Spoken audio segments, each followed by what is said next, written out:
Hello and welcome to Spindigo Arcade. My name is Josh, and in this video I'm continuing my exploration of the Super Nintendo Entertainment System.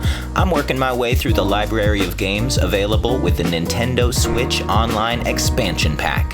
If you missed my last video, be sure to go back and check that one out. Today we've got 3 more killer titles. First up is BattleToads in Battlemaniacs. It's an action game from 1993 by Rare. Same folks who would go on to give us such classics as Donkey Kong Country and GoldenEye. According to the synopsis, we'll be jumping into a virtual game world to rescue a corporate heiress from a psycho pig. Roger that. Let's go.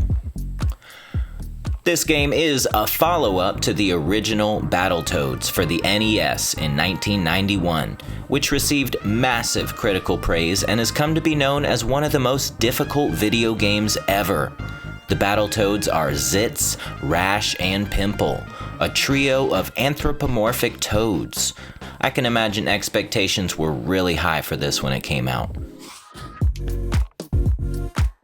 We get this epic opening cutscene, with the Toads helicopter flying through the Himalayas, going to some hidden fortress.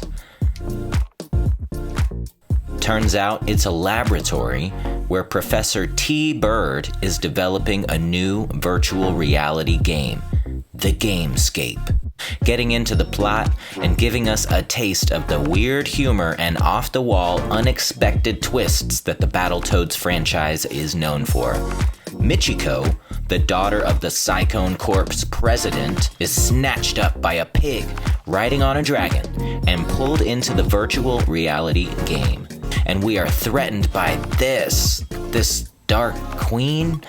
We decide to gate crash the Gamescape and cook some beastie bacon. After this awesome I'm in moment, we are officially in a game within a game. Meta. Level 1 of the Gamescape is a crimson world of erupting volcanoes, flowing lava, ground beef rocks, pigs in wrestling unitards, shield-wielding skeletons with tails, and more. The cringy distastefulness of this entire game's aesthetic is admittedly off-putting for me personally, but I press on. I jump, punch, and hammer fist my way through waves of pallet-swapped pigs and lizard skeletons, burning bridges, flaming rocks falling from the sky. After what felt like a long time trudging through this volcanic wasteland, Professor T. Bird checks in with me, kind of like I'm Neo in the Matrix. I come to the first boss, a giant rock pig. He has the power to squish me into a pancake, or a toad tia. I defeated the Rocky Pig. The evil queen chimes in to warn me about her environmentally unfriendly tree, which I promptly leap into. BattleToads games are known for having different mechanics on each level, and as you can see now, the action has changed to a vertical orientation as I descend through this tree full of giant insects, snakes, spikes, and fans. It was getting more and more difficult, and I found myself having less and less fun.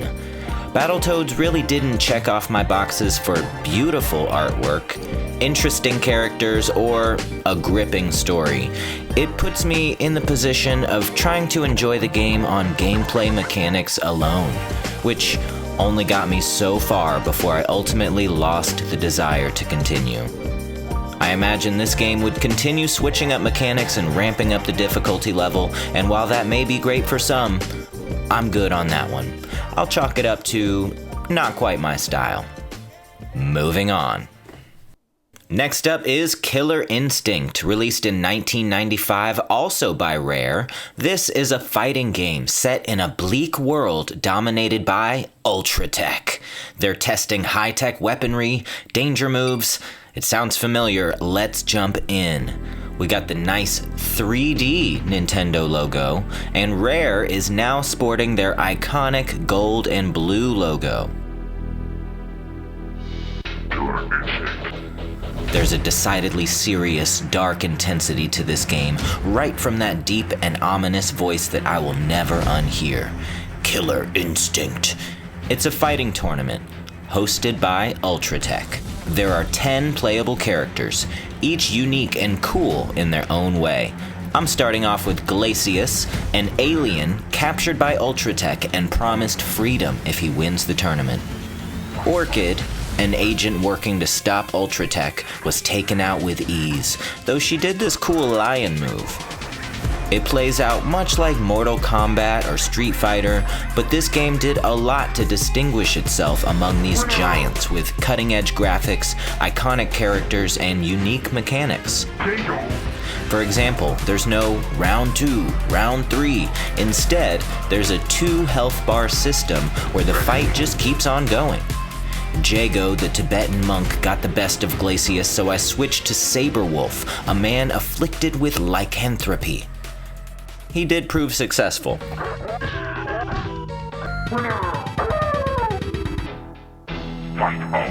Saberwolf falls short against Cinder, an escaped convict who, due to a failed chemical test, garnered a body composed of flame. At this point, I discovered my boy, Fulgore. I didn't know it at the time, but I had found my fighter. Developed by Ultratech, Fulgore is the first in a planned series of state-of-the-art cyber soldiers. As you can see, he's really tough.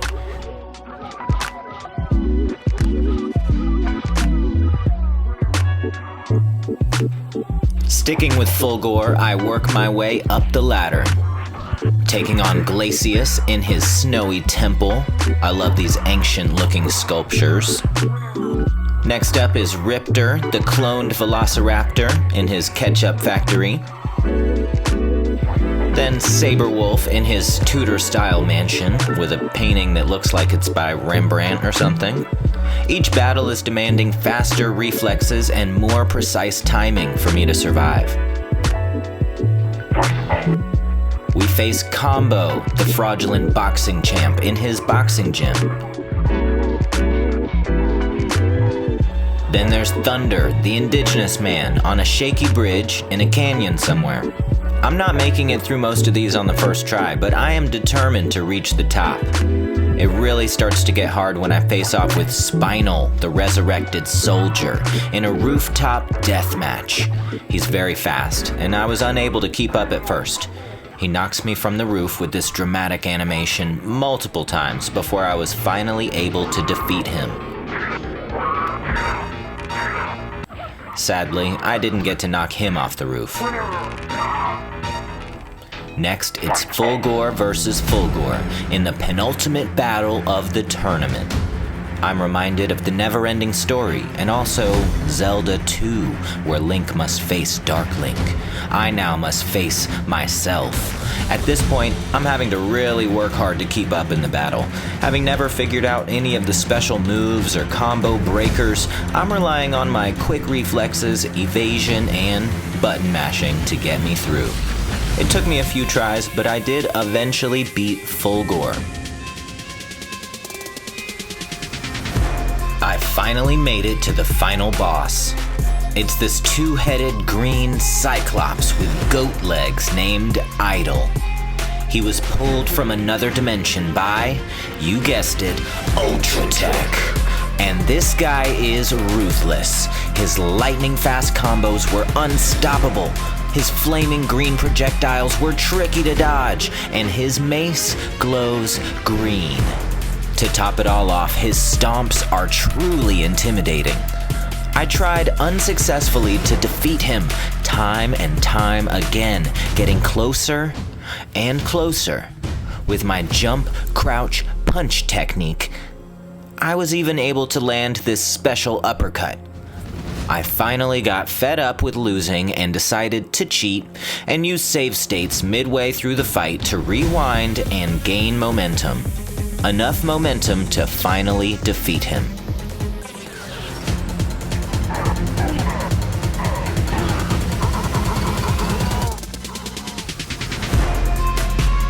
He falls dramatically into the lava pit, and he does this.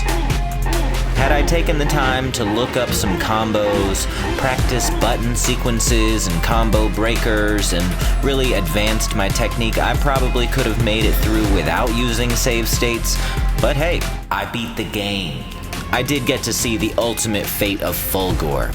He passed his combat test and goes on to mass production as a weapon for Ultra Tech. I'm still proud I made it up the ladder in around an hour, and I used a total of 33 continues.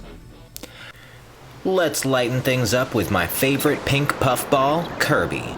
We're playing Kirby's Star Stacker. This is a puzzle game involving well-timed strategy, stacking blocks, and making sandwiches. Developed by HAL and released for the Super Famicom only in Japan in 1999. And what a breath of fresh air. It's a peaceful afternoon in the mountains. Kirby's dropping by. I love this art style with its hand-drawn, kind of colored pencil look. It's super cute. The Japanese name actually translates to Kirby's Sparkling Kids. The language barrier really doesn't get in the way of a good time though.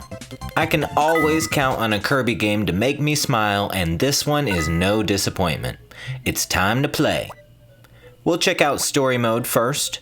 We see more of these great colorful illustrations to tell the story of King Dedede shooting a cannonball at a star, knocking it out of space and onto Kirby's head. And this, for some reason, incites the whole game to start.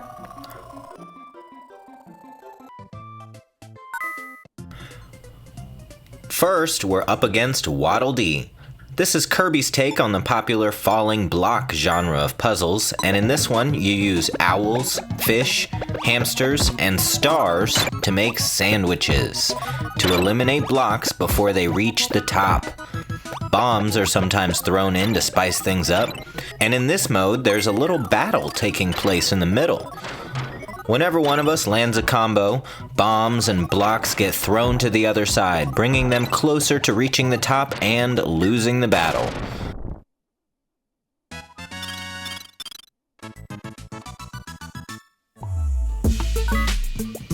Next, let's check out Challenge Mode with Mr. Star.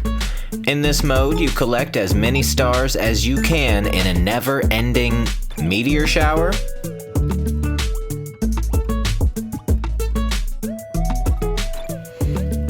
I managed to get up to 90 on my first attempt in normal difficulty.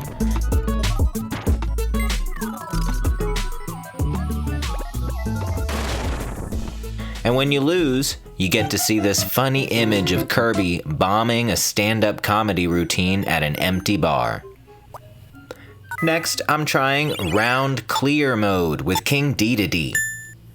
We're in what looks like a boxing arena with all the other characters' cute faces watching on as Kirby and King Dedede duke it out. The goal in this mode is to collect enough stars to reduce King Dedede's HP to 0. It starts off easy, but it progressively gets more and more difficult. And if you get through all 100 levels, you finally beat it. Overall, I'd say this is a fun and addicting puzzle game that's simple enough for anyone to pick up and play. It has cute graphics, exciting and playful music, and simple gameplay that the Kirby franchise is known and loved for. And that about wraps it up for today's episode of Spindigo Arcade. Thanks for watching. Be sure to like, subscribe, and check out my last episode if you haven't already. Stay tuned for more.